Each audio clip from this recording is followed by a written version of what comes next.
Vamos a continuar con estas jornadas de Al otro lado del pijama. Bueno, en primer lugar quiero dar las gracias a los estudiantes que me habéis invitado a estar hoy aquí. Es de verdad que es un auténtico honor para mí estar aquí con vosotros. Y también quiero dar las gracias a todo el equipo organizador porque lo estáis haciendo genial. La verdad es que estas jornadas atípicas, online, medio presencial, pues la verdad es que siempre van a ser complicadas, ¿no? Y bueno, pues la mesa que me toca a mí moderar se llama Abrazando la distancia. Abrazar. Qué ganas de abrazar nos tenemos todos, ¿verdad? Y la distancia. ¿Qué pasa con la distancia? Esa distancia que nos han impuesto, ¿no? Pues tenemos aquí el placer de tener a unos ponentes de lujo que les quiero dar la bienvenida por estar aquí. Tenemos ya a Marc ahí, algunos de ellos van a hacer vuestra ponencia a través de streaming, está Marc y está también Esther Gómez. Y bueno, los voy a ir presentando poco a poco para que todos tengamos claro, ¿no? Pero bueno, darle las gracias por estar aquí, por poder transmitirnos su experiencia, su particular mirada del COVID, ¿vale? Que nos va a poner seguramente los pelos de punta en algún momento, igual que lo han hecho los anteriores ponentes. Y es que, bueno, pues nos van a transmitir su experiencia personal, en primera persona muchos de ellos, como paciente, como familia, compartiendo con nosotros innovadorísimos proyectos que seguramente nos van a inspirar y sobre todo a vosotros, que sois las nuevas generaciones, para hacer nuevas cosas, ¿vale? Entonces, sin más preámbulo, Marc Gil viene a contarnos su experiencia como paciente, ¿verdad, Marc? Pero no como cualquier paciente, es un paciente muy especial. Es que además eres técnico de emergencias, así que te ha tocado estar de verdad al otro lado del pijama. Entonces, bueno, encima me parece que me han dicho que has tenido un COVID bastante severo y que tienes secuelas. Bueno, yo no digo más, cuéntanos cuando quieras, Marc. Bueno, pues hola a todos y gracias. Pues yo, como ven,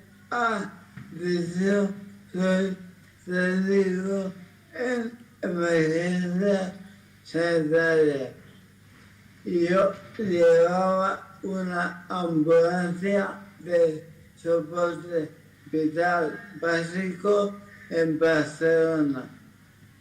Entonces empezó la pandemia y íbamos a todo tipo de domicilios por emergencia sin los EPIs adecuados. Entonces entrábamos a casas sin protección segura. Cogíamos cargas virales muy fuertes, muy fuertes, porque la gente, los pacientes necesitaban nuestra ayuda y soporte de oxígeno. Entonces, todo eso aerosoles que salían, nos los comíamos. Por eso hice una carga viral muy grande. A las 3 semanas de empezar la pandemia, me empecé a encontrar mal. Entonces decidí ir al médico para ver que me mirara por si podía tener posible COVID, ya que era lo más posible. Y sí, acertaron. Solo entrar en el hospital me faltaba el aire, tenía fiebre de 38,5, 40, me fatigaba mucho, tenía temblores, bueno, lo pasé horrible. Entonces me hicieron una analítica y un frotis nasal, una PCR. Entonces dio positivo en COVID y decidieron ingresarme, ya que había estado expuesto a mucha carga. Pues el día 3 de abril me ingresan con una pequeña mancha en el pulmón derecho, muy poquito, pero al día siguiente me vuelven a repetir placa y esa pequeña mancha se había convertido en una gran mancha ya. O sea, avanzaba muy deprisa. Decidieron ponerme la máscara Philips que va al concentrador directo porque con Monaghan no aguantaba ni un minuto porque la concentración de oxígeno no era bastante, o sea, necesitaba más. Y para colmo se pasó al otro pulmón, hice una neumonía bilateral. Bueno, hasta ahí bien, iba mejorando, pero de golpe todo se torció. Me hizo el cuerpo un TEP, un tromboembolismo pulmonar, grande como un puño.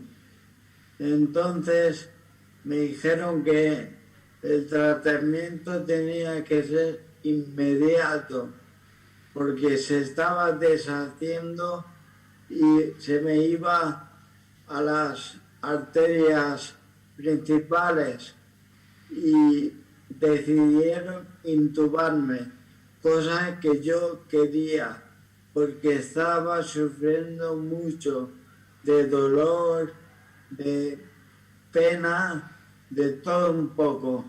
Entonces me bajaron a la UCI, donde fui intubado el mismo día. Y después no recuerdo nada, simplemente soñar en viajes. Soñé que viajaba por todo el mundo, China, Japón, Italia, viajé por todo el mundo.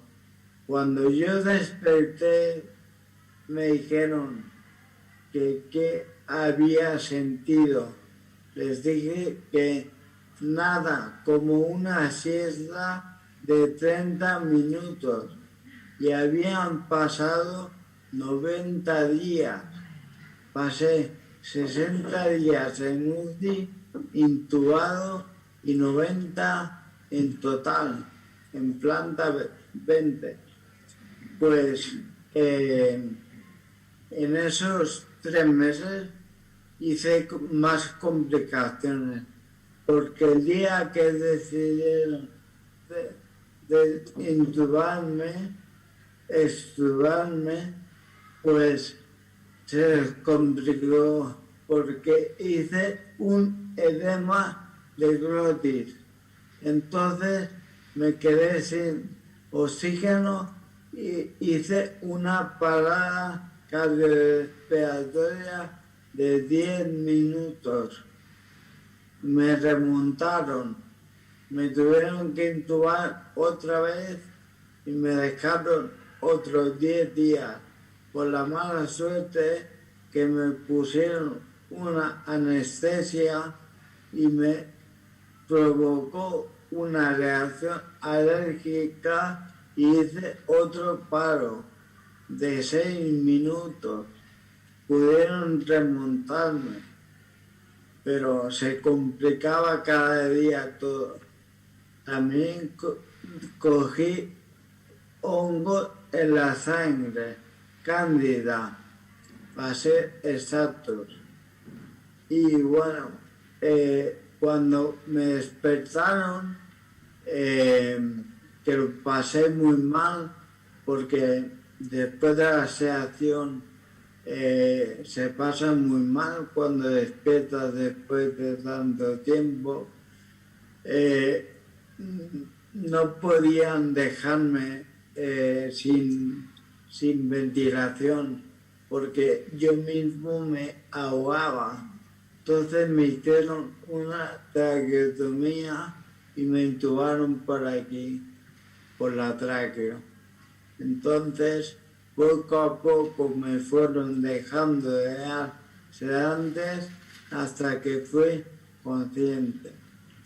Y los médicos, pues, que vinieron a darme las noticias de lo que había pasado, me lo fueron contando muy poco a poco, no todo de golpe. El primer día yo recuerdo que me dijeron, has tenido COVID. Digo, vale, lo has superado. Vale, sale negativo, perfecto, sin poder hablar porque tenía ataque, pero con signos nos entendíamos. Pues al día siguiente o al otro vinieron otra vez. Mira, aparte del COVID, también has pasado un paro cardíaco, uno. O sea, las cosas me lo iban diciendo muy poco a poco para que mi cabeza fuera asimilándolo poco a poco y no hiciera una reacción mala. Y bueno, estuve unos días más en UCI, perdí 38 kilos en 3 meses y me tocó esforzarme para recuperarme, comer, beber y demás, cosa que me costó muchísimo.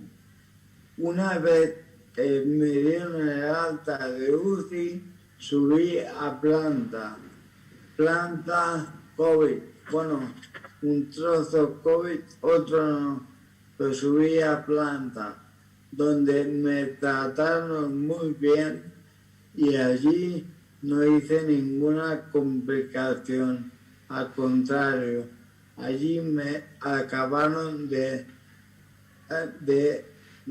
pautar la medicación, los alimentos, etc.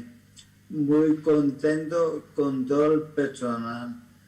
Una de las dichas de mi doctor fue, se sentó a mi lado y me dijo, me cogió la mano y me dijo, Marc, digo, dime doctor, me dice, esto que has pasado tú sabes como yo, como sanitario que eres, que esto no ocurre así nunca, porque me dijo, ¿cuántos paros has ido tú?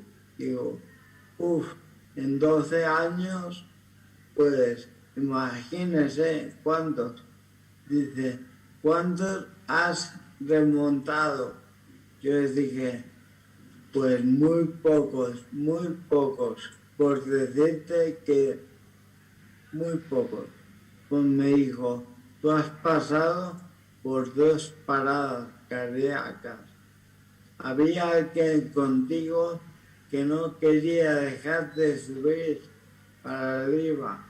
Tú te tenías que quedar aquí para dar voz de todo lo que está pasando.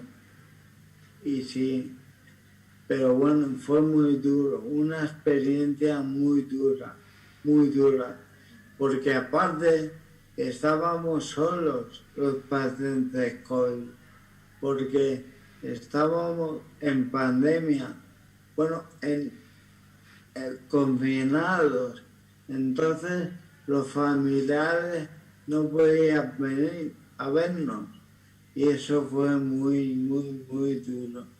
Y más a ver que tenía compañeros de mi unidad de ambulancia justo al lado, entre la vida y la muerte también, que 3 de ellos fallecieron.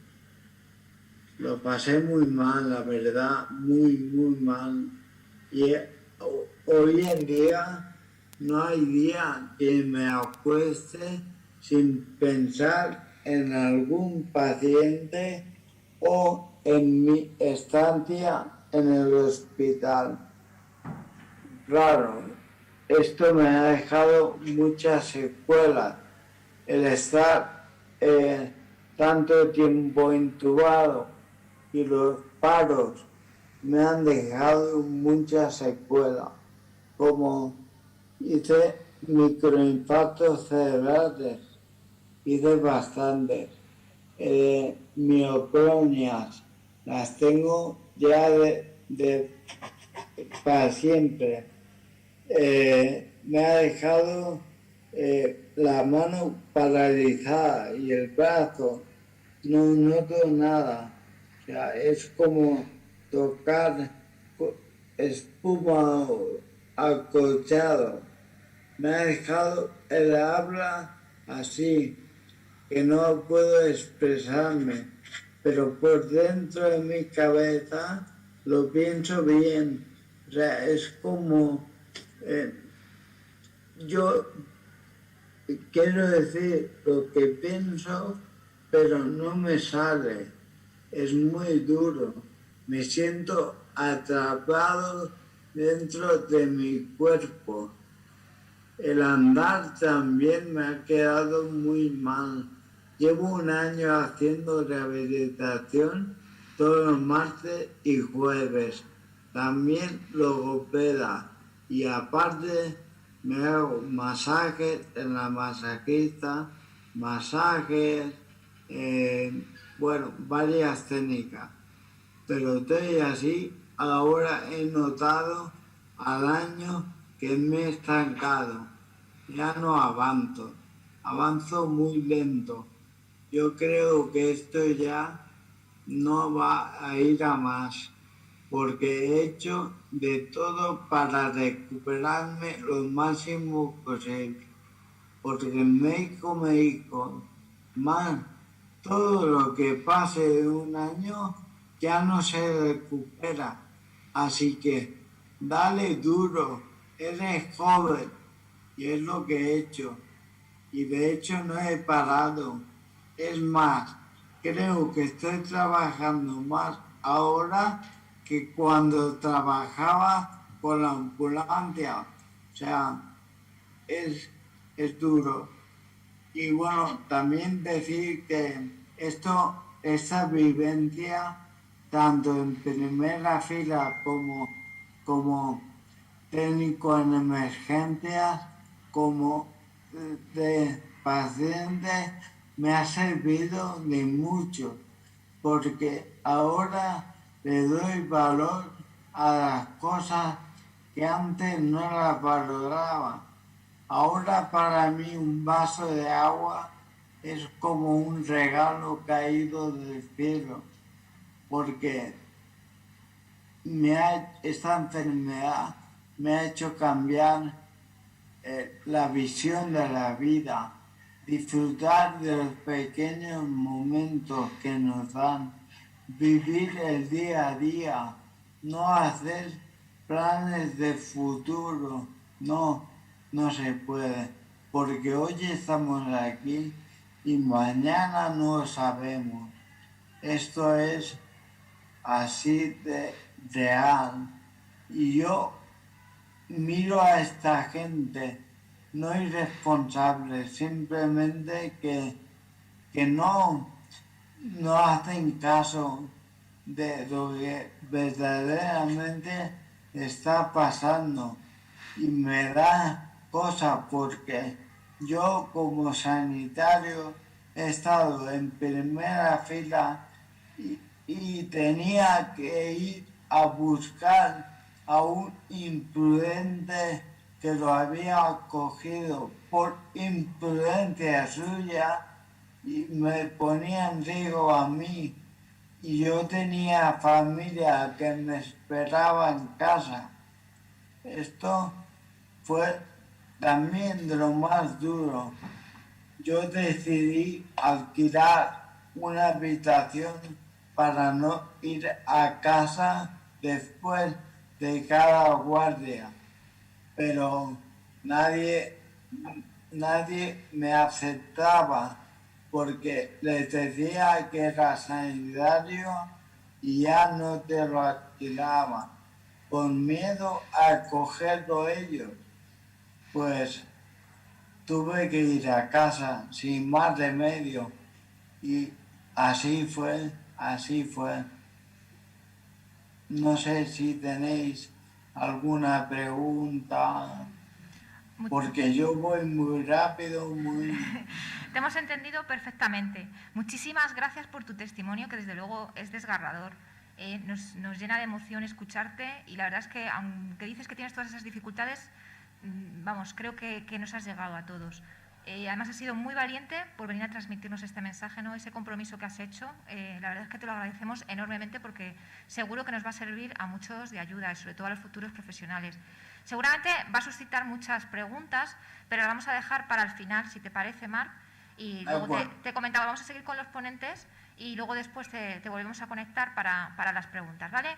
Muchísimas gracias, de todo corazón. Vamos a pasar a nuestro siguiente ponente, ¿vale? Tenemos aquí a Javier López Marcos. Javier es fisioterapeuta y además es compañero nuestro, es profesor de aquí de la facultad.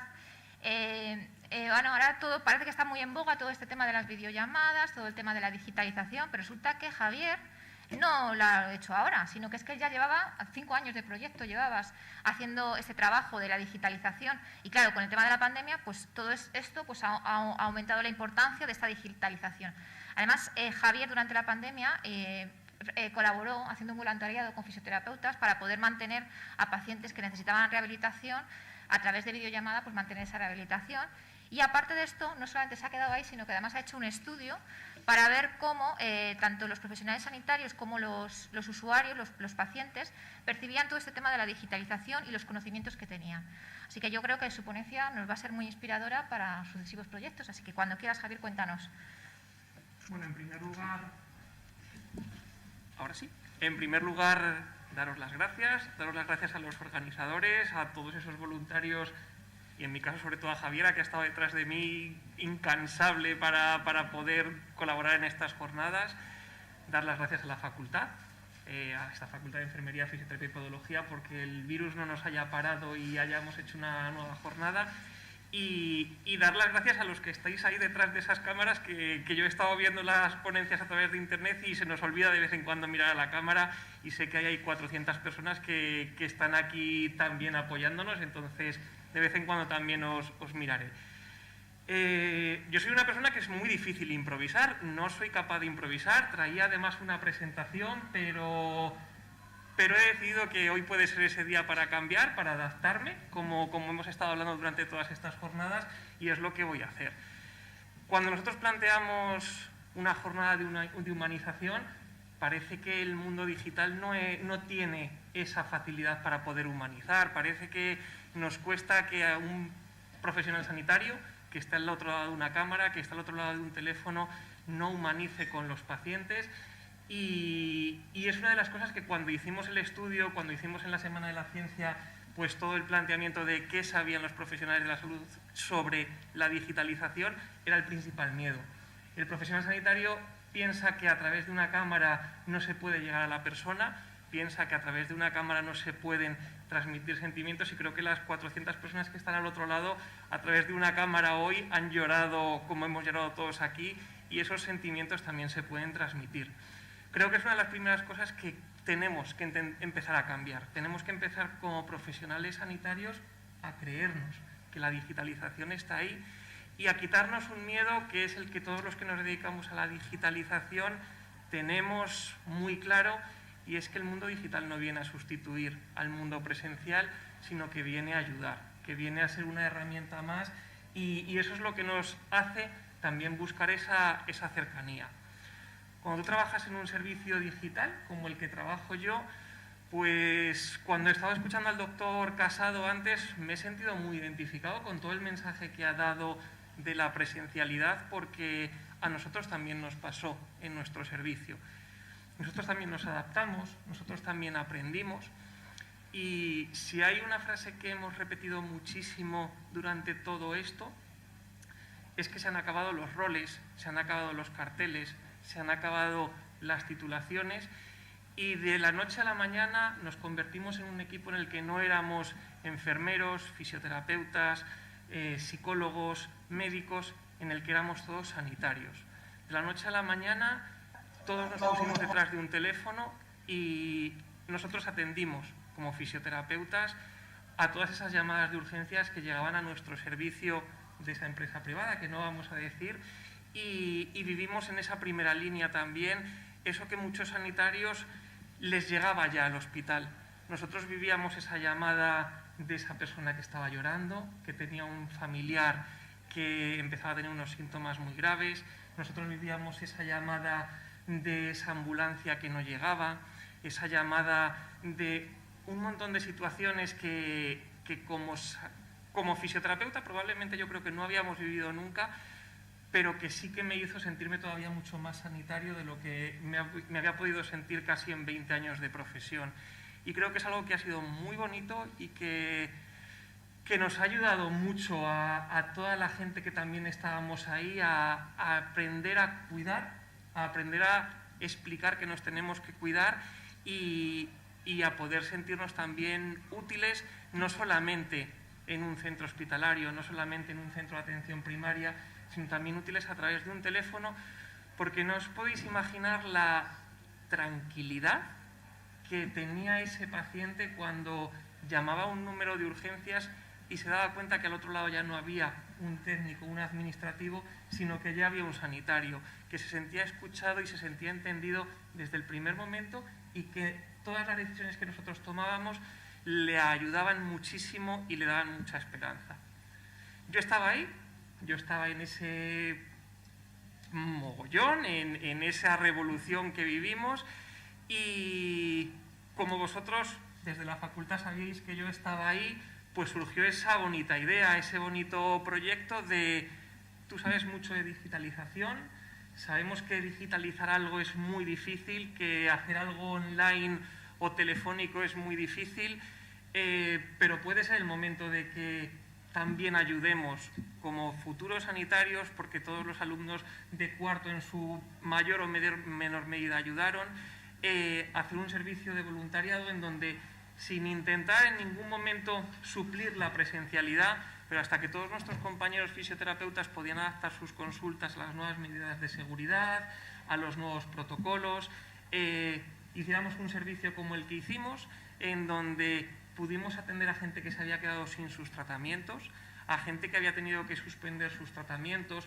a muchos de esos pacientes que nos ha dado mucha pena como sanitarios, que en patologías crónicas parecía que ya estaban en un segundo plano y desde la fisioterapia dando muchos consejos de educación para la salud, muchos consejos de hábitos saludables, pudieron seguir atendidos y surgió un proyecto que os aseguro que como parte de él fue muy bonito porque conseguimos atender a más de 90 personas, conseguimos derivar a esas 90 personas a luego una consulta presencial, reforzamos, sobre todo los que vivimos esa, digámoslo así, consulta digital, que hay también una persona y hay también una humanización detrás de un teléfono y que se puede conseguir, a lo mejor incluso hacer un tratamiento distinto y no por ello menos eficaz y poder tratar a esas personas que parecía que no podían tratarse y que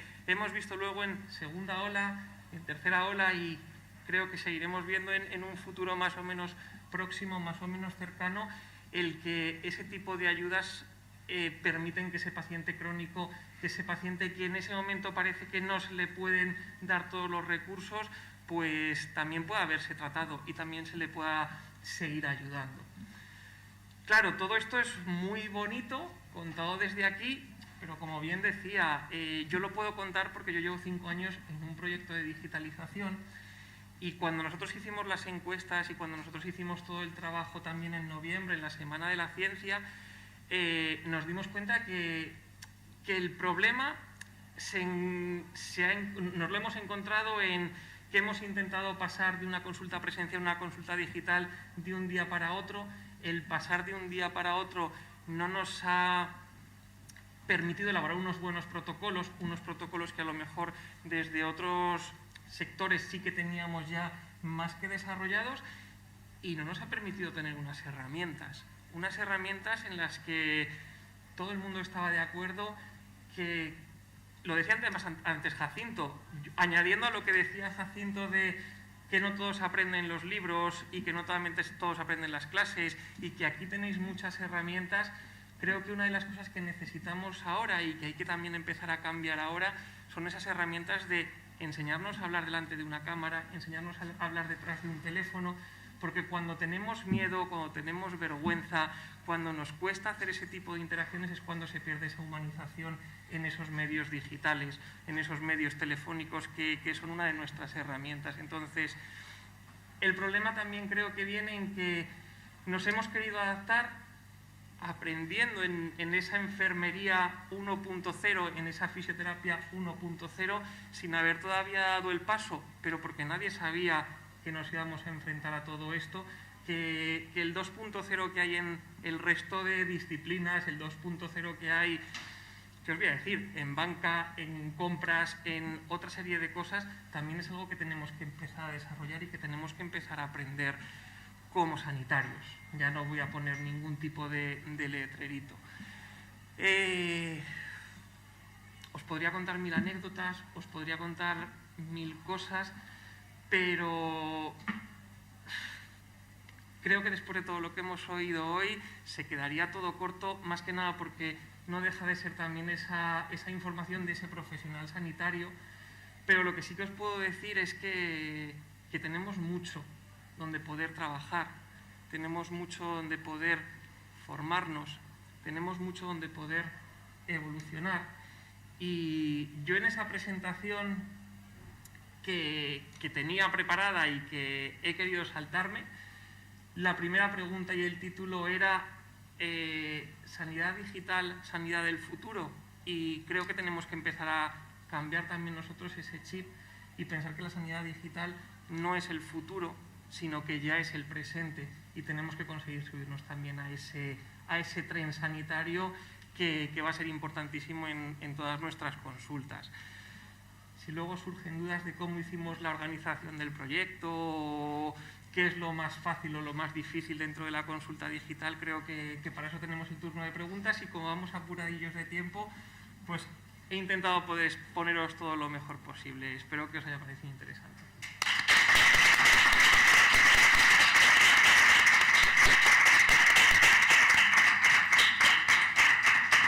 Seguro que sí, que ha resultado muy interesante y muy inspirador. Bueno, vamos a pasar entonces ahora con Macarena Gálvez. Macarena es psicóloga, lleva más de 30 años ejerciendo de psicóloga, pero hoy viene en calidad de hija de una madre que vive en una residencia de ancianos. Aparte, ella, ya os digo que es psicóloga y trabaja y es responsable del área de psicología y cuidado emocional del proyecto para la humanización de los cuidados intensivos. Lo que pasa es que hoy nos va a dar una doble visión, la visión del familiar y la visión del profesional, porque seguro que no puede evitar que es una profesional de la psicología. Pues cuando quieras, Macarena. Gracias una vez más a las jornadas. Para mí es un honor estar aquí con vosotros.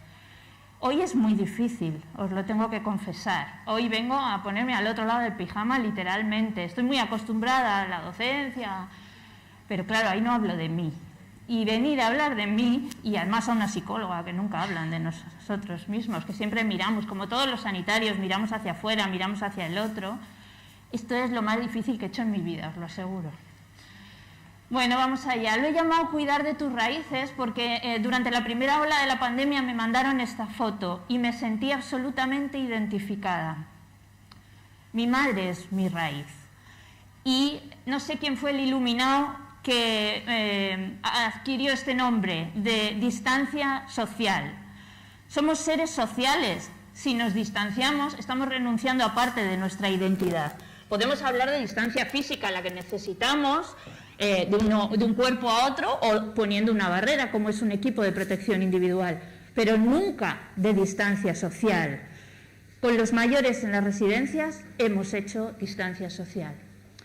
Vengo como familiar de, a mí me han presentado, supongo que os la tengo que presentar a ella. Estamos en un entorno clínico y quizás lo normal sería decir algo así, como que es una mujer de 93 años, grado 3 de dependencia, Alzheimer en grado severo, dependencia para actividades de la vida diaria, se rompió el húmero en una caída, tuvo un fisio maravilloso que le ayudó mucho en eso y está en residencia desde el 2019. Pero si os cuento todo esto, no conocéis a la persona en absoluto.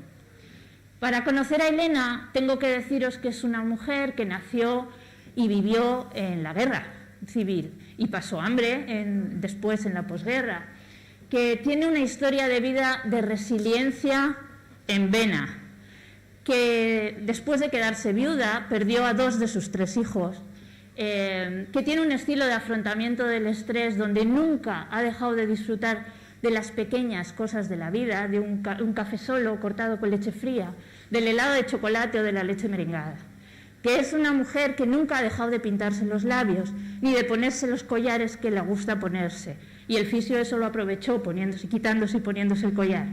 Atendió a la persona y lo usó para su trabajo. Que la única palabra que no ha borrado la afasia y la utiliza de manera correcta y en las situaciones adecuadas es gracias. El psiquiatra con el que comparto la consulta dice que probablemente porque forma parte de su personalidad. No es un término aprendido y usado por la memoria en situaciones sociales. Es una persona agradecida.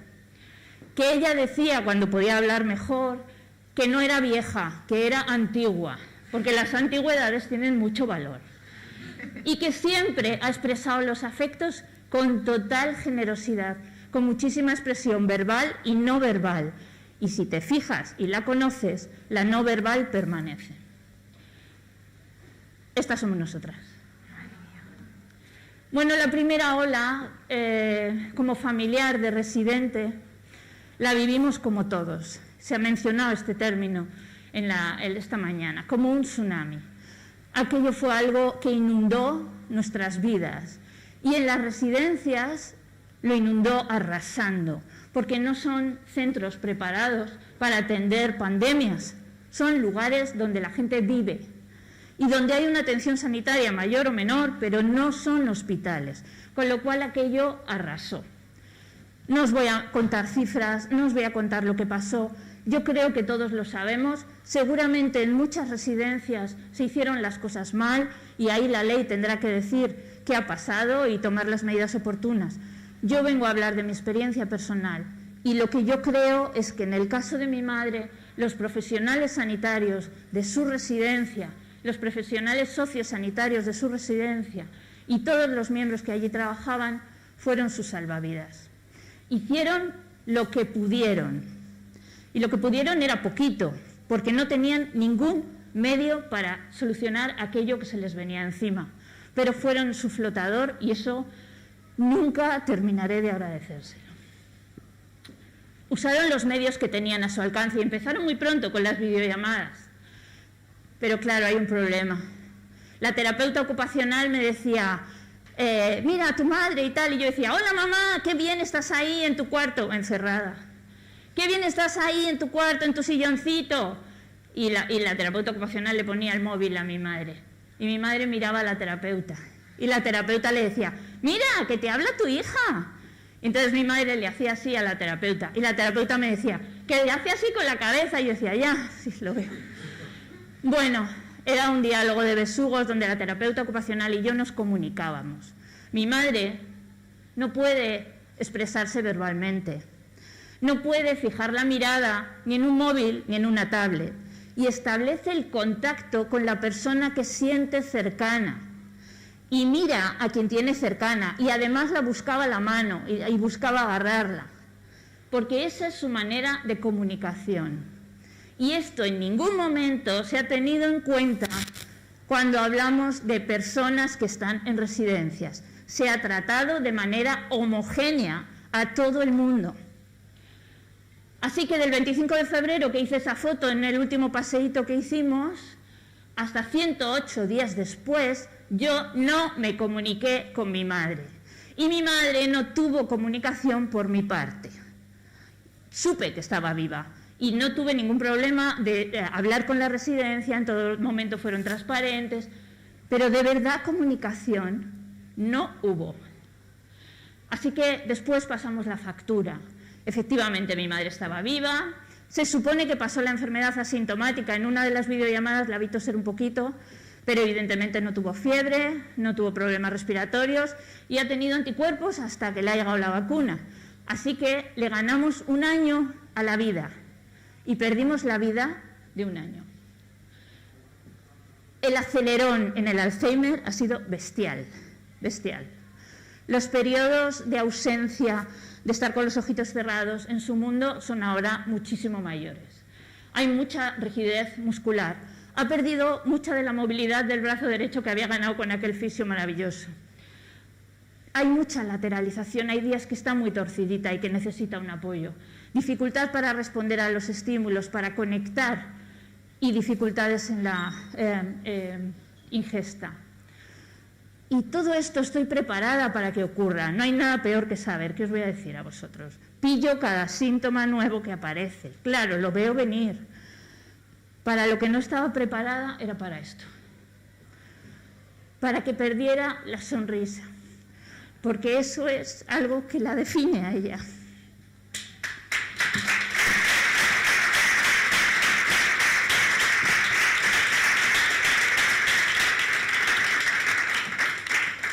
Si la primera ola fue la de la angustia, el miedo, la incertidumbre, era algo que no podíamos manejar. Si algo he aprendido de ella es que al dolor hay que mirarle de frente para poder manejarlo. Lo he aprendido de ella. Y lo que no se puede manejar hay que afrontarlo de la mejor manera que uno pueda.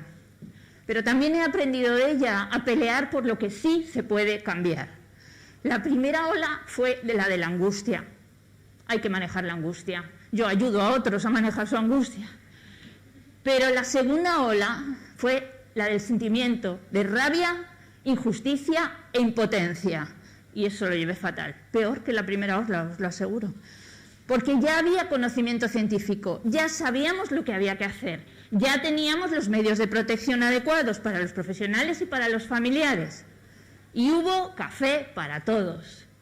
Y el primer día que fui a ver a mi madre a la residencia, teníamos en medio una mesa redonda de 1,5 metros de distancia, su silla de ruedas estaba a 1 metro y la mía estaba como a otro metro. Así que a 3 metros yo le hacía ¡mamá! Y mi madre no me miraba. Y mi madre no tenía ni idea que estaba allí. Y las otras familias que estaban al lado chillaban, porque claro, es gente con problemas de audición, entre otras cosas. Y aquello era un diálogo de besugos. Y era una sensación de impotencia horrorosa, donde no había, de nuevo, comunicación. Donde ella empezó incluso a ponerse nerviosa. Es una mujer muy tranquila, no tiene ningún trastorno de conducta, es una persona muy serena y muy tranquila. Y empezó a moverse la ropa, a fruncir el ceño, a mirar para los lados. Y yo les dije a los de la residencia, esto es iatrogénico. Iatrogénico para ella, que está en una situación absolutamente perdida, y para mí. Otro familiar, que su familiar deambulaba, se levantaba de la silla y se iba, y los auxiliares corriendo detrás. Pero ¿quién diseñó estos protocolos? Por Dios, no ha pisado una residencia en su vida. Y era lo que les llegaba a las residencias que tenían que hacer, ¿eh? Yo hablé en este momento con la residencia, escribí una carta a la dirección del grupo de la residencia, y aquí sí que me sentí enormemente rabiosa, frustrada y triste. Porque esto era evitable, lo otro no. En lo otro tuve suerte y mi madre no falleció. Pero esto era evitable. Este ha sido un dolor totalmente evitable. La Sociedad Española de Gerontología también lo ha dicho, no es que lo diga yo. Finalmente, a finales de noviembre, alguien pensó que podía hacer un cuidado centrado en la persona y que teniendo en cuenta el nivel de inmunidad y teniendo en cuenta el nivel de deterioro cognitivo, se podría permitir que con los equipos de protección adecuados se acercara uno al residente. Así que por fin, con mis guantes de plástico, pude volver a coger la mano de mi madre. La tercera ola, después de salvar la Navidad, nos vino junto con la esperanza. Ellos iban a ser los primeros vacunados. Bien, por fin, primera dosis de vacuna. Todos respiramos. ¿Qué podía ir mal?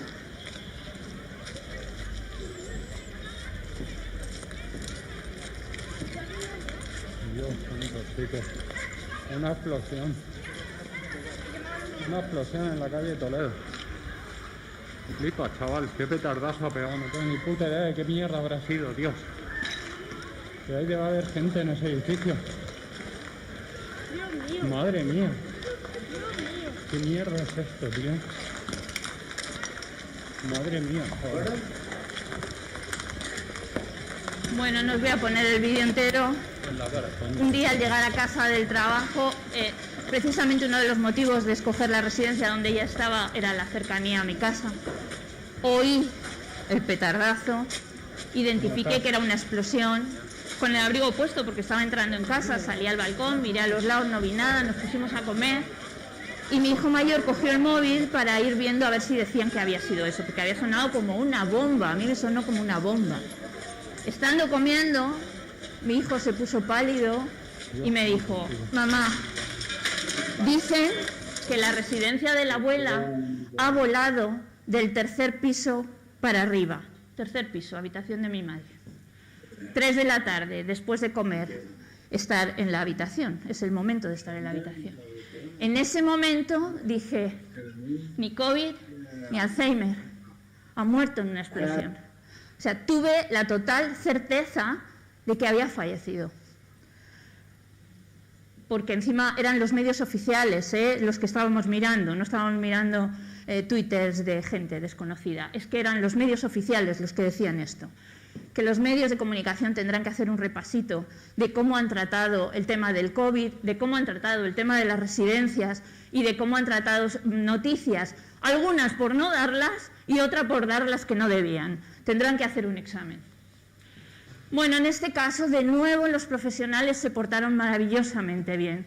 Pilló el cambio de los 2 turnos, el de mañana y el de tarde, así que todos se pusieron a desalojar la residencia. El hotel Ganivet, que está enfrente, mil gracias públicamente al hotel, les alojó en el hall y colgaron esta foto del hall del hotel de las cámaras de seguridad. Y la vi. Y respiré.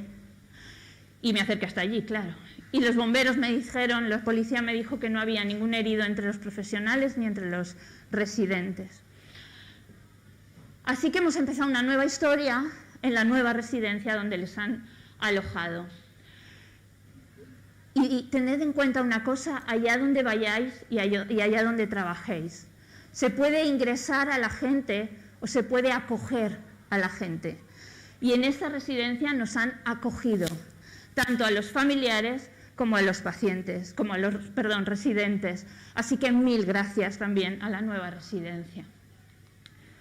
En Proyecto UCI hacemos esto, hacemos los paseos que curan. Sabemos el beneficio que tiene para el bienestar emocional de los pacientes, de los familiares y de los profesionales que los ponen en práctica. Yo intento, dentro de mi horario loco de trabajo, siempre que puedo, sacar a mi madre fuera de la residencia, porque el contacto que establece es absolutamente diferente dentro del saloncito de visitas a fuera. Y se lo dije a Eugenio, que es el creador de los paseos. No solo curan el alma, la de mi madre y la mía, porque hace 15 días que vino algo que yo daba por perdido. 12 meses después ha vuelto a sonreír. Y eso es algo, sé el deterioro, sé lo que nos viene encima, pero he vuelto a recuperar su esencia. Esto tiene que servir para algo, y si he decidido hacer esta comunicación es precisamente por las diapositivas que vienen ahora. Se lo debemos a los 29.800 fallecidos en residencias en España por COVID. Se los debemos a las 29.800 familias y se lo debemos a todos los profesionales de esas residencias. Debemos aprender de esto, si no, el sufrimiento habrá sido inútil y eso es lo peor que nos pueden decir. Y aquí tendrán que ponerse las pilas. Los primeros, la Administración, para ver cómo cambian algunas políticas y algunas leyes. Y en segundo lugar, los responsables de las residencias, los grandes grupos. Tendremos que decidir qué modelo de residencia queremos, si queremos tener un almacén de personas mayores o queremos cuidar a las personas mayores. A lo mejor hay que plantearse el tamaño, a lo mejor pueden convivir residencias tipo hotel de Benidorm con pequeñas residencias, pero uno busca un hogar y eso es lo que tienen que mostrar. Y tenemos que dotarles adecuadamente porque no lo están. Y tenemos que tener en cuenta qué entendemos por calidad, porque la ley dice que 2 personas pueden cuidar a 80 residentes por la noche. Eso dice la ley, eso es lo legal. 80. Personas mayores, que sabemos cómo cambia el sueño con la edad, que sabemos los problemas de sueño que hay en el deterioro cognitivo. ¿De verdad alguien se cree que 80 personas están bien cuidadas por 2? Es que eso es imposible, nadie se lo cree, no llega ni a la C de calidad eso. ¿Legal? Legal es. El cuidado de los profesionales, de verdad creo que es absolutamente imprescindible. Nadie puede decir que cuida de sus residentes si no cuida además de sus profesionales. Y es uno de los trabajos más dignos y más importantes de nuestra sociedad. Y es un trabajo absolutamente mal remunerado, mal considerado, poco formados adecuadamente en conceptos de geriatría, gerontología y cuidados humanizados, y que rota continuamente. ¿Cómo va a hacer un cuidado centrado en la persona si hoy está en esta planta, mañana en la otra o en la residencia de allí del grupo? Es imposible que haga un cuidado humanizado esa persona. Integrarlas en el contexto cultural y social de la zona, porque las personas mayores siguen siendo de su barrio, de su familia y de su contexto. Con una infraestructura humanizada que ha sido un grave problema para la segregación y las zonas limpias y sucias en las residencias. Y con un refuerzo sanitario, con fisioterapeutas, con psicólogos, con enfermeras y con médicos, con conocimientos específicos de geriatría, con una adecuada relación con atención primaria, para esto habrá que reforzar la atención primaria, que están como están, con geriatría hospitalaria y con cuidados paliativos domiciliarios. Por favor, los cuidados paliativos domiciliarios no son solo para pacientes oncológicos en la fase final de la vida. Hacen muchas cosas y muy bien, y pueden ser un apoyo enorme en estas situaciones. Al final es cuidar centrados en la persona y no centrados en las instituciones. Preguntando a los expertos, ¿y quién son los expertos? Los profesionales de las residencias, que saben qué ratios necesitan para poder trabajar, las familias y los residentes, porque mi madre no puede hablar, pero muchos de sus compañeros pueden hablar perfectamente y decir lo que opinan, y nadie les pregunta. Si no daríamos la misma dosis de antibióticos según un grado u otro de infección, ¿por qué damos las mismas dosis de acciones psicosociales a la gente? ¿Cómo va a tener la misma comunicación una persona que habla normalmente, que escucha perfectamente, que una persona con un deterioro severo grave? Es imposible, pero hacemos café para todos. Y aprender a evitar el edadismo. Aquí he aprendido yo mucho, yo misma me he equivocado, y he usado muchas veces el término de nuestros mayores y estas cosas. Yo misma lo he hecho, y lo he puesto por escrito además en alguna cosa. Hay que eliminar tabús para hablar de la vejez y de la muerte, porque forman parte de la vida. Hay que considerarlos que son individuos de pleno derecho y ciudadanos de pleno derecho, así que hay que preguntarles y tenerlo en cuenta. Durante la pandemia ha habido personas mayores en un estado de salud totalmente autónomo, que no han podido salir a comprar su periódico como hacían todos los días, cuando las terrazas estaban llenas de gente, cuando otros mayores en sus casas sí podían salir y se sentían en una cárcel, según sus palabras textuales. Tenemos que evitar el trato deshumanizado, paternalista o infantilizado, que solemos tender en un extremo o el otro, y cuidar nuestro lenguaje a la hora de referirnos a ellos. Hace más de 2000 años que ya nos dijeron esto, que es que se nos ha olvidado, que somos seres sociales por naturaleza, que solo somos en la medida que coexistimos con los demás, y que al coexistir con los demás la comunicación es absolutamente clave para satisfacer nuestras necesidades. Y Aristóteles dijo esto también: aislado solo puede vivir una bestia o un dios. Pensemos cómo hemos tenido a nuestros mayores entonces.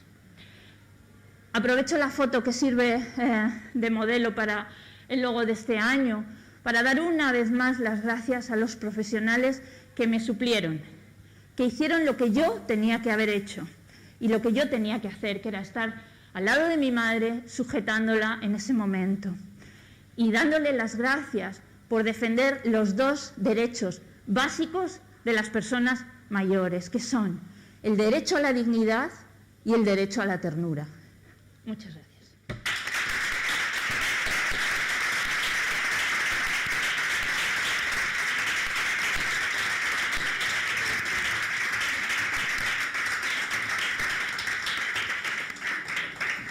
Bueno, muchísimas gracias, Macarena, por tu testimonio, que te nace del corazón que igual nos ha puesto también los pelos de punta.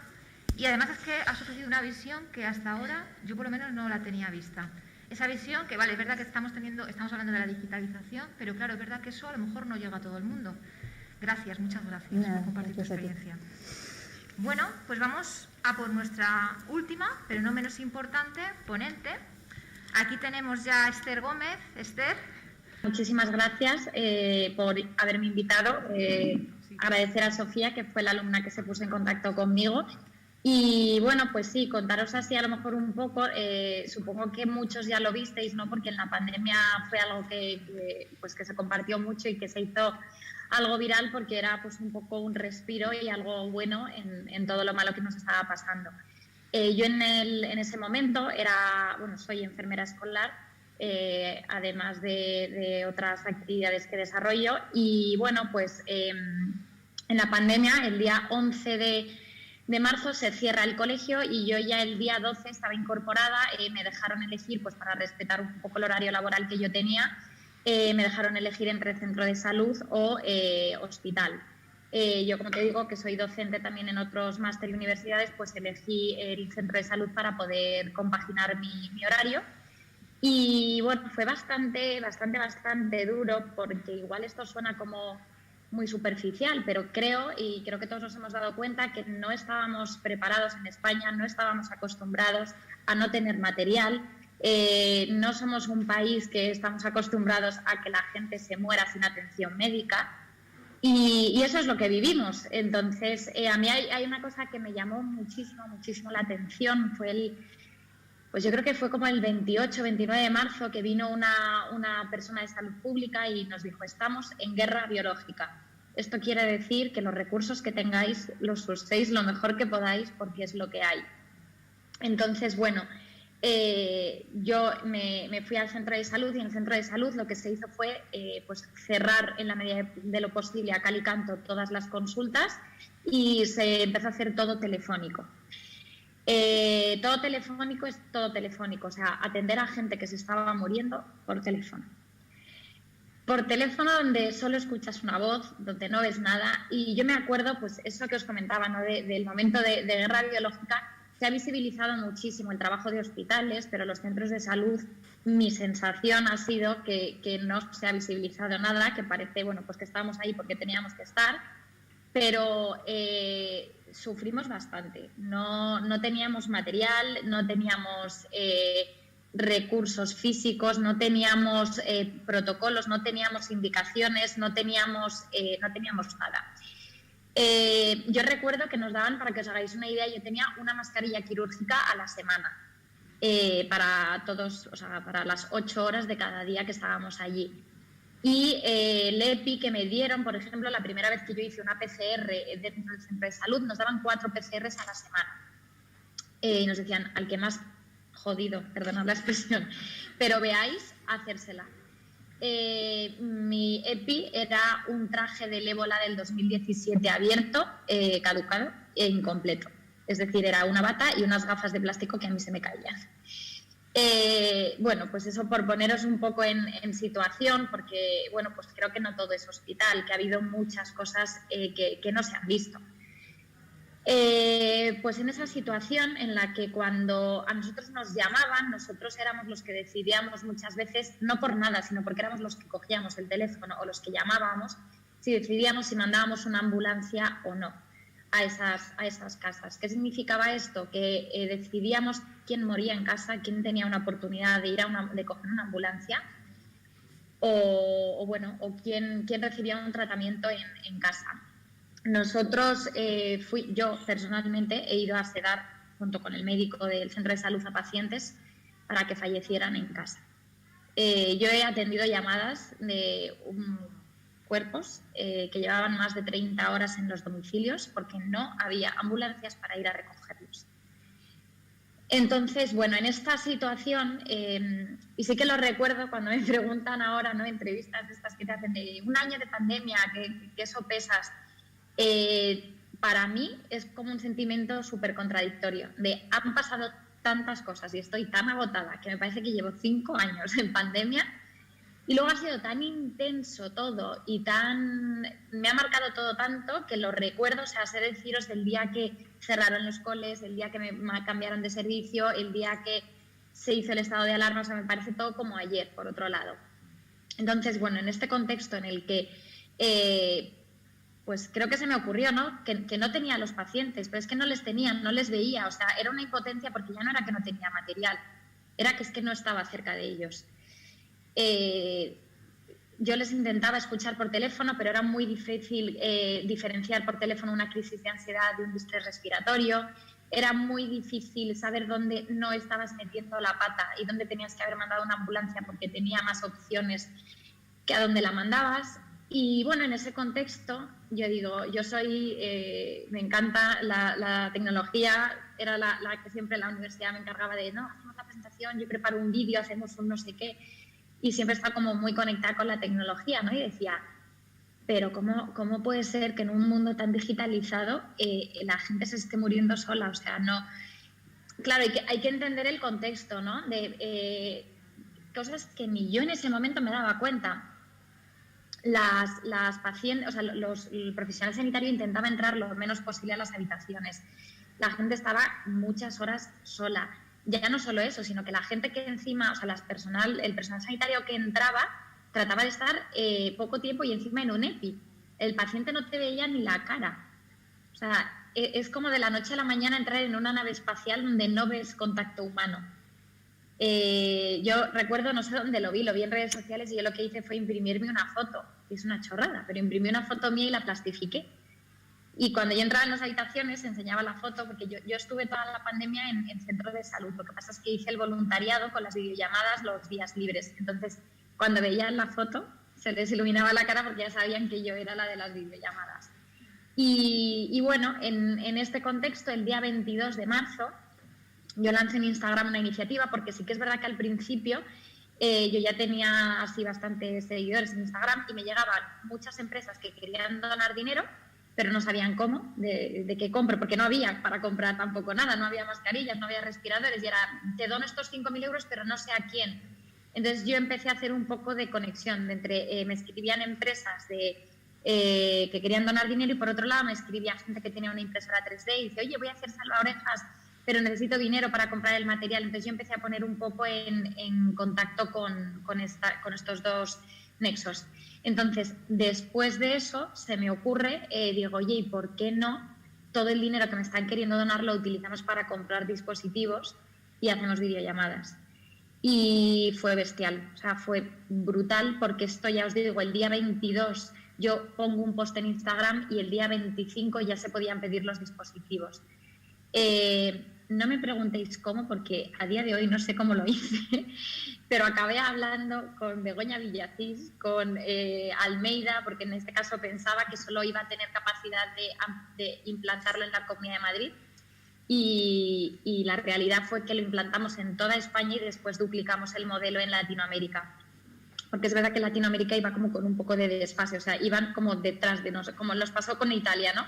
Que iban como un poquito por detrás, entonces no estaban tan mal cuando nosotros estábamos tan mal. Y bueno, el resultado fue que donaron 600.000 euros, que yo dije, me voy a ir presa, porque digo, como yo no sepa gestionar esto, ¿qué va a pasar? Entonces, corriendo, hablé con un abogado para que me ayudase a fundar la asociación, hablé con un diseñador gráfico para que me ayudara con la página web. Empecé, ¿no?, a gestionarlo y fue un nexo en el que yo conocí a todas esas personas, el contacto de MásMóvil, conocí a la persona que llevaba la página web, conocí al abogado, conocí a todas esas personas, pero entre ellas no se conocían. Y encima yo era como el único personal sanitario de este grupo. Entonces era un poco como complicado hacer ese engranaje de poder hacerlo en equipo. Se pudo, hicimos un grupo de WhatsApp y empezamos. El resultado fue que se repartieron en toda España 2.000 dispositivos y el balance que supimos que conseguimos hacer fue que hacíamos 9.000 videollamadas al día. Al principio lo que empezamos a hacer fue conectar un poco pues, con los hospitales más grandes Y luego un día, fijaos qué tontería, ¿no? Y que nosotros estamos dentro y yo no me lo había planteado. Una compañera enfermera del centro donde estaba trabajando me dice, mira, Esther, es que mi hermano es adulto, tiene 38 años, pero tiene discapacidad y está en un piso tutelado. Y desde que ha empezado la pandemia están encerrados allí y mi hermano no tiene móvil, no tiene nada. Y me dice, ¿crees que habría alguna oportunidad de hablar con la asociación de ellos para mandarles dispositivos? Y dije yo, claro. Entonces, nos centrábamos, y hablo en primera persona, nos centrábamos en como lo grande y al final muchas veces es ir a lo más básico y ir a lo más pequeñito. Y eran pues residencias de ancianos. Yo recuerdo que pedí 10 dispositivos a mi móvil y me fui con la directora del centro médico mío a repartirlos por las residencias de ancianos. En mi caso, en Madrid, cerca de la zona donde vivo, hay varios, son instituciones de personas, pues viene el Cotolengo, no sé si os suena, que está por Algete, centros así para poder llevarlos. Y me daba cuenta de eso, ¿no? De que todo el mundo, y fue la sensación que yo tuve en la pandemia, ¿no? Que todo era el Hospital La Paz recibe no sé qué, el Hospital Clínico de Barcelona, lo que sea, pero estaban los grandes olvidados, como siempre, que a veces digo, mira, hasta prefiero ni pensarlo porque te das cuenta de lo que han sufrido. Si nosotros, que somos unos privilegiados, hemos sufrido, la gente que ya en situaciones normales lo pasa mal, cómo han tenido que vivir esta pandemia. Y leo por aquí que dice, ¿qué ha pasado con los dispositivos? Los dispositivos se donaron a fondo perdido, quiere decir que se han quedado donde se donaron. Mi trabajo era un poco, cuando yo llegaba del trabajo, veía las peticiones, hacíamos un formulario en el que tenían que registrarse, dar su DNI, su número de colegiado. Como en todo en esta vida, obviamente sé que alguien nos ha timado y que bueno, pues que se han enviado dispositivos a gente que no le correspondían, pero tampoco ahí hemos podido hacer mucho. Pero bueno, me quedo con que se han donado a sitios que lo necesitaban. La idea ha sido, y luego a mí, yo he seguido estando en contacto con muchas de las instituciones a las que se los hemos enviado y me han dicho que, por ejemplo, en los centros de ancianos siguen haciendo videollamadas a día de hoy. La línea Más Móvil pagó desde marzo hasta julio, tarifa plana de todo. De hecho, hasta incluso hubo instituciones que pusieron wifi, ellos mismos allí pusieron la instalación y se mantuvo hasta julio. En julio la cortaron y luego lo que se quedó han sido los dispositivos. Entonces los dispositivos sí que me consta que en muchos hospitales donde sí que tenían internet se han seguido utilizando. Mira, a día de hoy sigues con la asociación. A ver, a mí se me escapa porque son 2.000 dispositivos. Entonces lo que sí que sé es que se siguen haciendo estas videollamadas. A tiempo material yo ya no puedo, pero mira, había una cosa que, claro, cuando esto empezó, yo el perfil de enfermería era anónimo, porque yo como enfermera, y creo que esto es muy interesante para todas las enfermeras que me estén escuchando, como que no valoraba mi profesión, ¿no? Era todo el rato de eres una simple enfermera y no te pongas a hacer esto porque se van a reír de ti, de esta pringada que hace, pues eso, haciendo educación para la salud en Instagram, que algún mensaje de compañeras me ha llegado de estás haciendo el ridículo. Claro, a día de hoy es verdad que ya me da igual, pero era una cosa como que a mí me echaba mucho para atrás, ¿no? Y era anónimo, el perfil fue anónimo toda la pandemia. Yo no fue hasta en verano, en julio, cuando ya más o menos respiramos, que yo ya me hice visible y enseñé mi cara. Y yo me acuerdo que decía en las entrevistas, yo salía siempre con la cara tapada, con mascarilla puesta, me intentaba poner también un gorro de quirófano, me ponía gafas para que no se me reconociera y yo decía simplemente, mira, yo solo quiero que en los titulares o tal que digáis que ha sido una enfermera.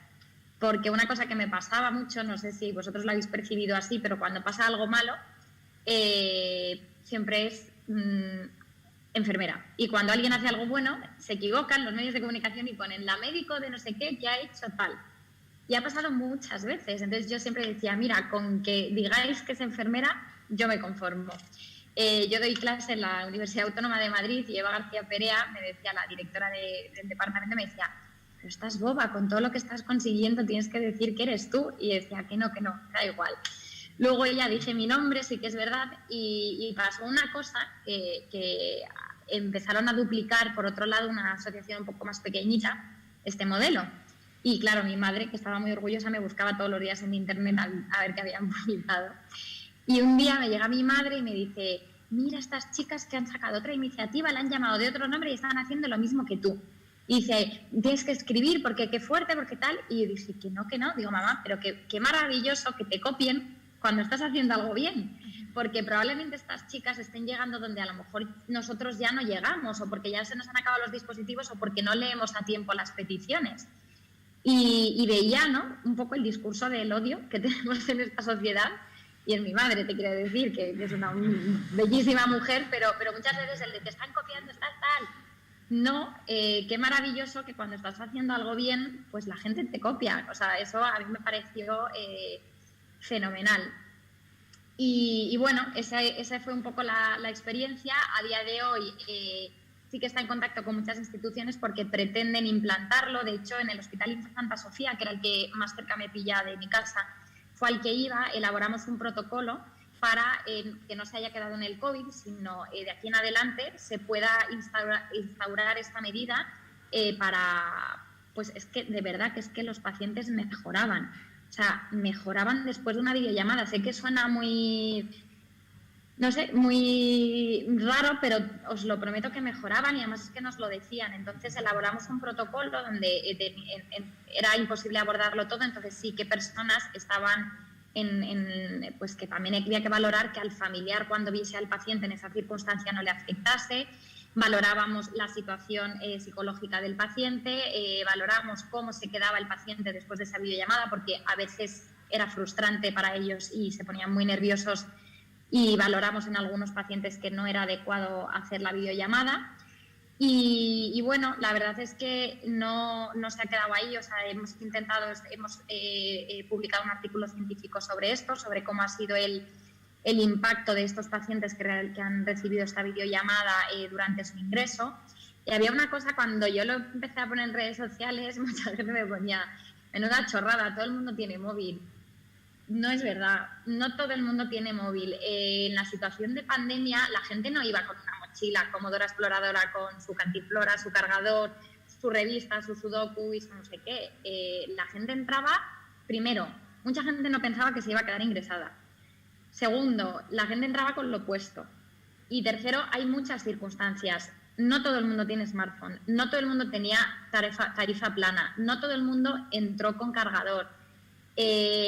Una cosa súper importante, la gente de fuera estaba aislada a nivel que no tenían ni televisión. Gente consciente y orientada se pensaban que les habían abandonado, porque no comprendían por qué estaban 40 días ingresados en el hospital y nadie les decía nada, nadie venía a verles, porque por mucho que nosotros tratásemos de plasmar y de contar lo que estábamos viviendo fuera, para ellos era un ingreso normal de un hospital que no recibían visitas.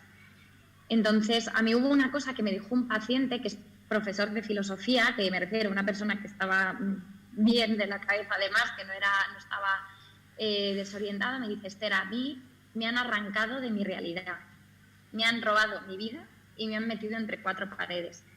Y ese paciente llevaba 23 días ingresado y había visto morir a 3 compañeros seguidos en la habitación. Imaginaos, o sea, nosotros estamos más acostumbrados, ¿no? Pero imaginaos ver, pues eso, un cuerpo, ¿no?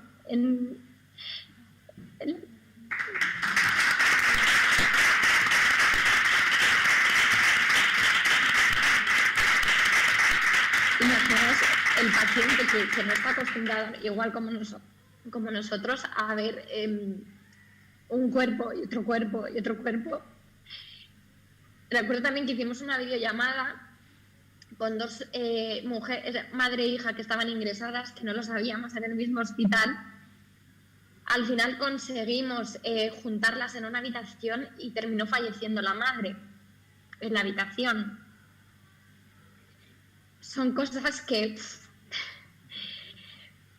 Y bueno, lo que os decía, que este señor me decía, a mí me han arrancado de mi vida, y este señor no tenía smartphone y tenía un móvil, me acuerdo, el típico Nokia de estos súper antiguos, que yo pensaba que ya no existían, y llama la atención, ¿no? Que pensamos que vivimos una realidad y nos pensamos que es la realidad de todo el mundo. Y no hay que irse a un país tercermundista para ver las carencias que hemos tenido en nuestro sistema. Entonces, bueno, pues esa ha sido un poco la experiencia que ojalá, espero que no se repita. Yo con lo que me quedo es que incluso había hasta personal de limpieza que se quedaba a hacer videollamadas fuera de su horario. Yo sí que me quedo, es verdad que he hecho en falta, creo que mucha gente, que ha sacado muchas cosas malas de mucha gente esta pandemia, pero sí que me quedo con lo positivo de todas las cosas buenas que sí que hemos visto. Yo he visto a profesionales sanitarios cambiar para bien, compañeros que, bueno, pues que no le daban importancia a estas cosas, decían, ay, la pesada de las videollamadas, me llamaban así, porque yo llegaba a mentir a mi familia, a decirles que tenía que trabajar y era mentira, me iba de voluntaria a hacer videollamadas. Y bueno, pues al final eso es un balance para mí. Igualmente ha sido una cosa que obviamente pues me ha marcado profesionalmente, como supongo que a todos. Cuando hablas, ¿no?, con profesionales que han vivido el 11M, no recuerdo ahora mismo cuántas muertes fueron el 11M, pero lo que hemos vivido aquí en la peor situación eran 3 aviones estrellándose al día. ¿Cómo manejas eso? ¿Cómo manejas eso y sobre todo la impotencia que tienes de ver que no se podía hacer nada más? Entonces, hasta dónde no puedes hacer, tratar de hacer lo mejor posible lo que sí que está en tu mano.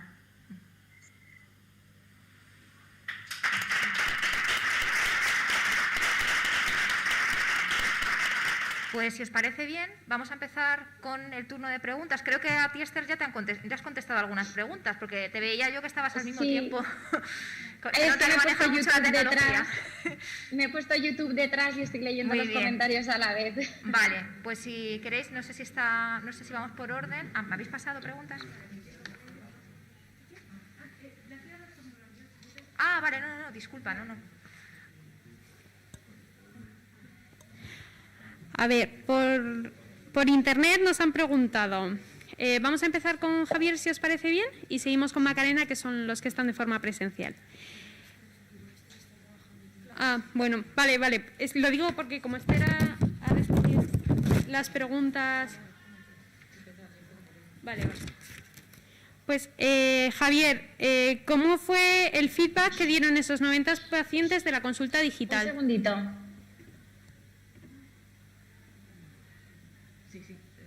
Vale. Pues a ver, una de las cosas que hicimos fue, además, al finalizar el proyecto, pasar una encuesta de satisfacción, precisamente viendo qué podía haber fallado o qué le podía haber sorprendido mucho al paciente. Y una de las cosas que llamó mucho la atención es que a todos los pacientes les pareció demasiado cercano el trato. No se esperaban un trato tan cercano teniendo unos medios telemáticos entre medias. Aparte de ese feedback, el agradecimiento pues de ver que había tratamientos que les quedaban unas pocas sesiones y que pudieron alargarse en el tiempo, ver que había tratamientos que no habían podido empezar y poder tener esos primeros pasos, esas primeras atenciones, esas primeras herramientas. Entonces, el feedback fue muy, muy positivo con todos nuestros pacientes y fue algo que nos gustó y que nos planteó el decir por qué no poder seguir haciendo este tipo de proyectos pues con nuestros estudiantes en momentos futuros sin necesidad de tener una pandemia de por medio. Creo que podría ser algo bastante bonito para poder implicar al profesional sanitario también en esa digitalización. Entonces, la sensación muy buena. ¿Y qué recomendación darías a los fisioterapeutas para acercarse a los pacientes mediante la tecnología? La primera recomendación es no tener miedo a la tecnología. Creo que es nuestra mayor dificultad y ahora he tenido que estar desconectado durante 1 hora o 40 minutos del Twitter, ¿vale? Pero una cosa que puedo a lo mejor plantear también con Esther es que llama mucho la atención que Esther plantea la importancia de la digitalización y de las redes sociales, que yo planteo la importancia de la digitalización y las redes sociales, que pensamos que esto es algo solamente generacional y que vosotros lo tenéis como mucho más fácil o lo tenéis como mucho más integrado Y no sé si ha cambiado mucho el Twitter, pero no hemos dinamizado algo como pueden ser estas jornadas en Twitter y no estamos acostumbrados a ello. Entonces, creo que el también ser ese loco, igual que Esther, que me critican de que hago el tonto o que hago el ridículo pensando en las redes sociales, creo que es ir contracorriente, no pensar en las redes sociales. Creo que es ir en contra de corriente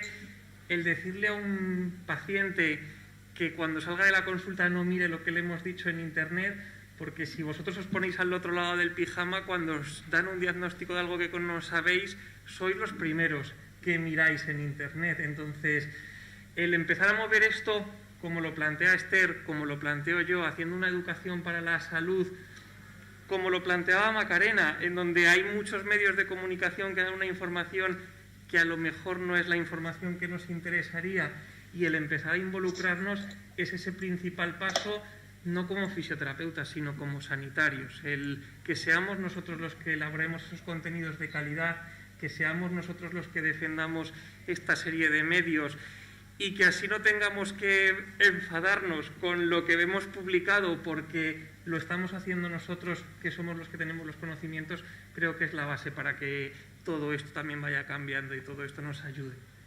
Muchas gracias, Javier. Macarena, preguntan, bueno, primero te hacen un comentario por las redes. Mil gracias por ofrecernos la historia de tu madre y acercarnos a ella y a todos nuestros mayores, y por defender con coraje las deficiencias del sistema. Gracias. Y a continuación te preguntan, ¿es necesario seguir manteniendo al paciente tan aislado de su ser querido? Conociendo las medidas de prevención, ¿hasta cuándo? Bueno, por suerte eso ha cambiado. En este momento, en Madrid, hablo de claro, esto va por comunidades. Yo las que me sé son las que me afectan, ¿no? En Madrid ya pueden salir indefinidamente, sobre todo después de que tienen ya las 2 vacunas y han pasado los días adecuados, ya pueden salir las veces que quieran a la calle. Las visitas se siguen haciendo. Aquí yo no entiendo qué lógica. Bueno, me ha pasado mucho a lo largo de la pandemia, que yo tengo mente científica y además soy un poco cuadriculadita, con lo cual necesito entender las cosas. Y claro, cuando no las entiendo me desespero, ¿no?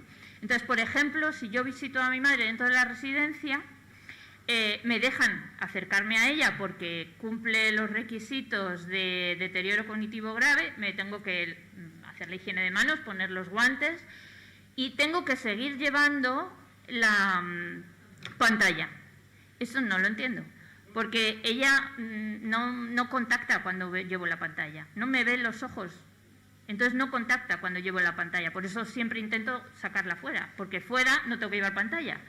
El contacto, yo soy la misma, ella es la misma y la distancia es la misma, pero dentro tengo que llevar pantalla y fuera no tengo que llevar pantalla.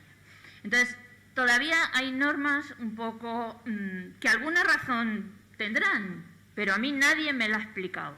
Y mira que he preguntado, porque soy pesadita con estas cosas, pero nadie me la ha explicado. Entonces, por suerte ya se puede salir con ellos y ellos, los que son autónomos, pueden salir a la calle y eso les está dando la vida.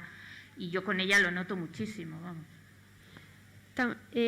También preguntaban que a raíz de la vacunación si las visitas habían cambiado mucho. Sí, han cambiado, han esperado a que pasaran los días reglamentados y sí, han cambiado, han cambiado. Todavía, como digo, quedan algunas circunstancias para cuando es la visita dentro de la residencia, fuera no hay problema.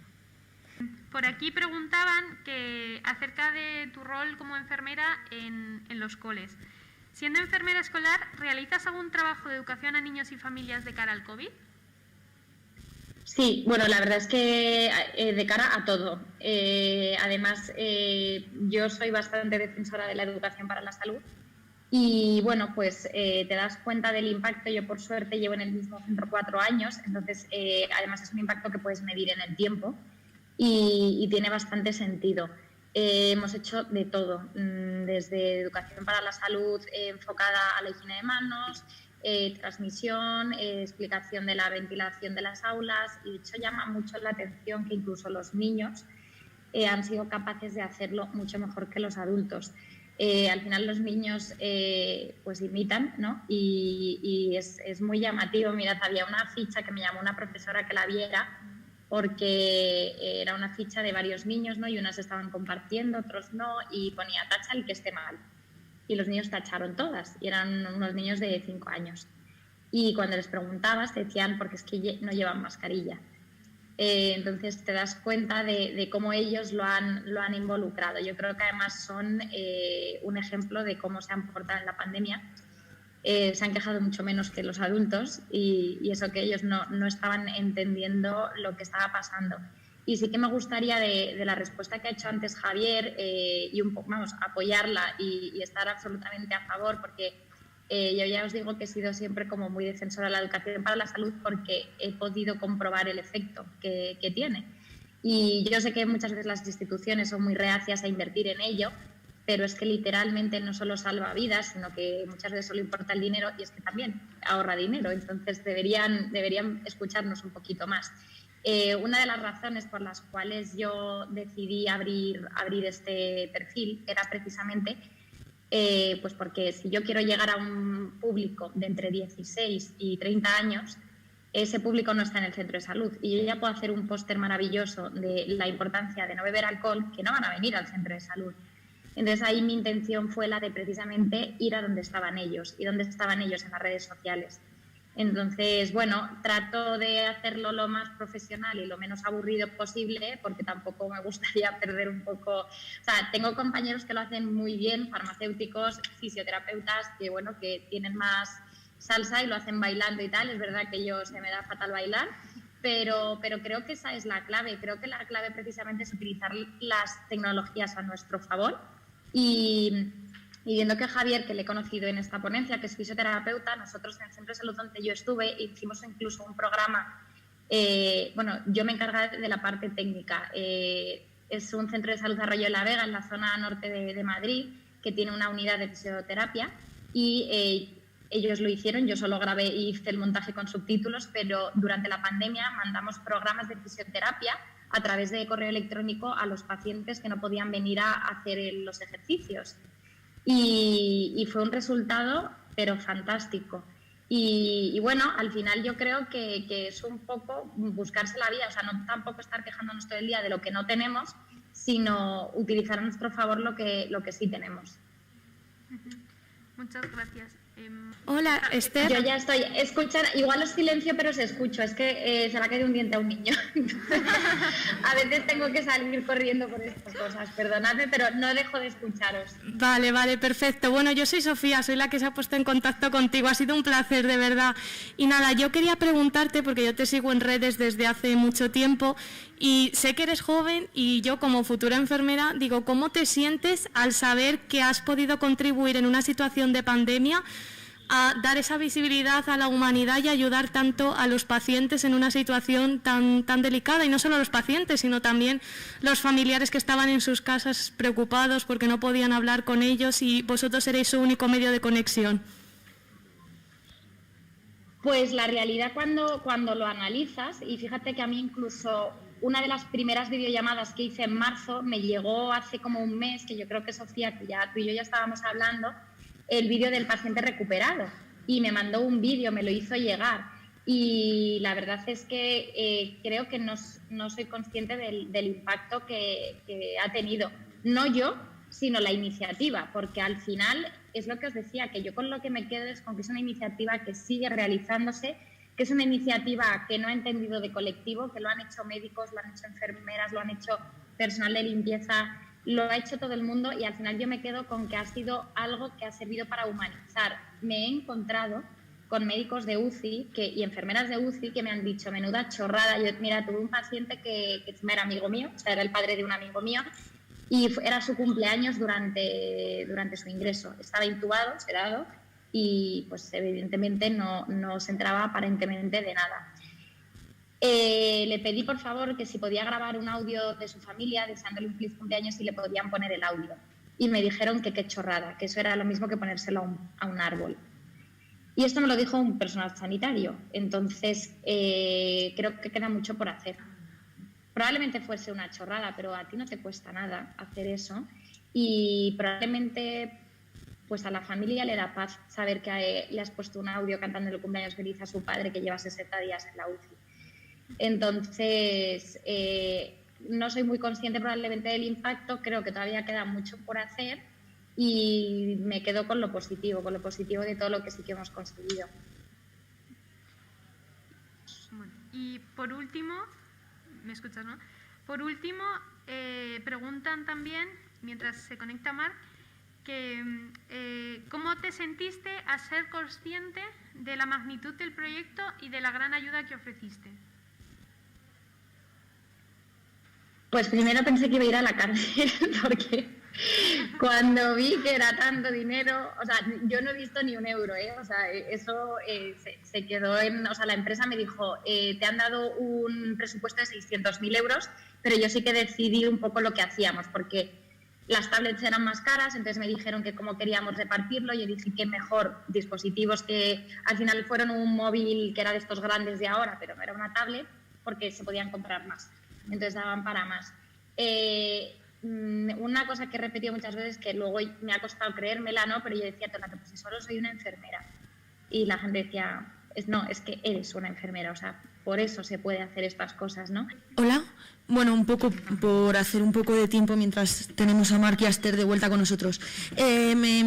Yo una reflexión que, bueno, yo soy enfermera de UCI, he trabajado con pacientes de COVID desde el principio, de hecho era compañera de Juan, que nos ha estado hablando antes de la UCI donde trabajaba, en la primera mesa. Y bueno, yo una reflexión que me he llevado de esto del COVID y de las videollamadas a los pacientes, que en mi caso sí que eran pacientes críticos, muchos de ellos intubados, con traqueotomía, con una debilidad muscular que no eran capaces de coger el móvil ni en broma para poder hacer la videollamada. Y yo me quedo con los familiares que cuando conseguías hacer una videollamada con ellos, ¿no? Después de igual 20 días o un mes sin haber visto a su familiar porque estaba sedado y sabiendo que sabiendo que su familiar no sé qué hacer. ¿Hola? A ver, creo que ya. Sabiendo que su familiar ha estado pues muy grave, ¿no? Yo me quedo con una mujer que era la pareja del paciente y bueno, es que se echó a llorar literalmente cuando conseguimos contactar con él. Yo ya no sé si hablar o no hablar, se me oye, ¿no? Vale. Conseguimos contactar con él, se me puso a llorar a moco tendido y no podía hacer otra cosa que decirme muchas gracias, muchas gracias, muchas gracias. Ni siquiera había conseguido hablar con su padre, o sea, con su marido todavía. Pero tenía tal emoción encima ella, solamente de pensar que iba a poder ver, o sea, ni siquiera hablar, ver a su marido, o sea, la mujer es que no cabía en sí. Y bueno, pues eso, un poco reflexionar acerca del, ya no los pacientes que también, sino la gente que está en casa. O sea, yo pensaba, mi abuelo está ingresado 2 días sin saber nada de él y es que casi me muero, os lo juro. Porque además pensaba que iba a ser paciente COVID y yo la sensación de decir, ahora me va a tocar vivir al otro lado del pijama toda esta mierda que estoy viviendo yo como profesional, es que me daba algo. Bueno, ya corto, que está ahí Marc, y es lo importante. Que muchas gracias por todo lo que nos habéis expuesto y que sois grandes profesionales y ver el otro lado del pijama de verdad que es fundamental para todos nosotros. Gracias.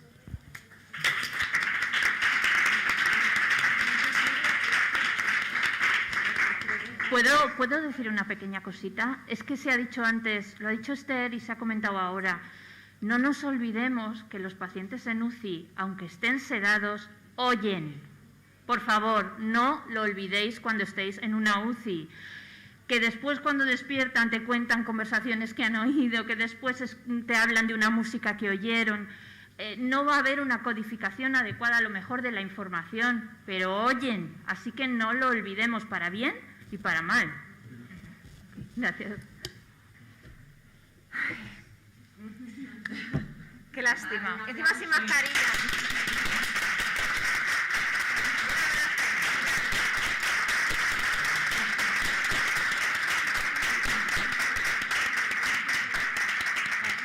La verdad es que es una pena que no hayamos podido hacerle las preguntas a Marc. pero bueno, ya se nos vence el tiempo porque ya tenemos que ir acabando. Entonces, un poco en síntesis, lo que hemos estado viendo son relatos distintos, distintas experiencias que nos han llegado al corazón, que nos han emocionado. Ha habido personas que han compartido con nosotros proyectos muy innovadores. Hay algunos proyectos que, aunque son muy innovadores, todavía tienen algunos pequeños fallos porque no llegan a todo el mundo y eso también se ha transmitido. Entonces, todo esto nos tiene que inspirar y toda esa inspiración y esa motivación es lo que nos va a llevar a la acción. Y aquí están las nuevas generaciones y ahí pasamos el relevo, que tenéis mucho que hacer. Y que, bueno, pues de nuevo un placer estar aquí y yo creo que ha sido todo muy inspirador, muy motivador para seguir haciendo el trabajo de la mejor manera posible. Y ya con esto...